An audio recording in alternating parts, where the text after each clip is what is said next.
right, so what I want to do now is your first three problems are based on that very first walkthrough that I did for you. So those other three problems should be fairly simple now.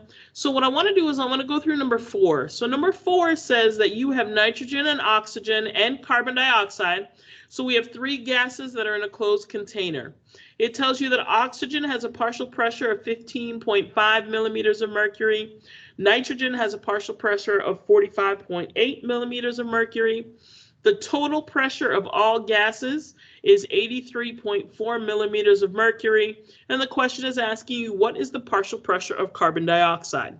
All right, so the first thing I'm going to do, we're not going to need the table in this question. I'll just leave it up at the top. We'll probably use it a little bit later on. So I'm just going to write down what I am hearing. Okay, so I am hearing that the partial, sorry, my iPad decided to just do what it wanted to do. I'm going to say that my partial pressure, right, and this is of the gas, and that's of oxygen, okay, tells you in the problem that it equals 15.5 millimeters of mercury. Now, all I'm doing is going through the problem and telling you what's there. The second part says that nitrogen, so partial pressure, nitrogen, has a partial pressure of 45.8 millimeters of mercury. Okay, and then it says that the total pressure, right, so this is P total, equals 83.4 milligrams of mercury. Now, when you guys read these problems, this is exactly what I expect you to do. And then it's asking you, what is the partial pressure of carbon dioxide? So the gas, carbon dioxide, and it wants to know what it is. Okay, so according to Dalton's law, if we take all of these partial pressures, we add them up, we will equal our total. So that, in a sense, gives you exactly what you should be doing for your process. So if we were to take all of these partial pressures of the gases that are in our closed container,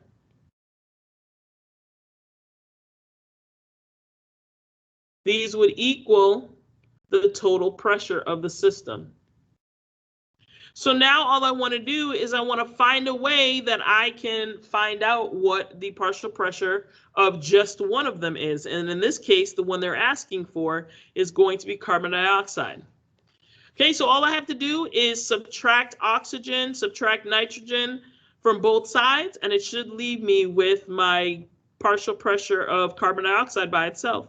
So P gas, CO2 equals the total pressure minus the partial pressure of oxygen minus the partial pressure of nitrogen. My pen stopped working for a second.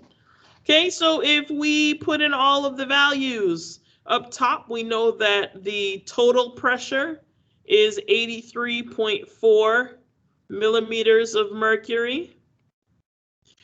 We know that oxygen is going to be 15.5 millimeters of mercury. And we know that nitrogen is going to be 45.8 millimeters of mercury. So as long as we can use our calculator and we can subtract all of them from each other, you will end up with an answer of 22.1 millimeters of mercury. And this is just the partial pressure of carbon dioxide without the other gases. And that is the answer to number 4. Hopefully that was helpful.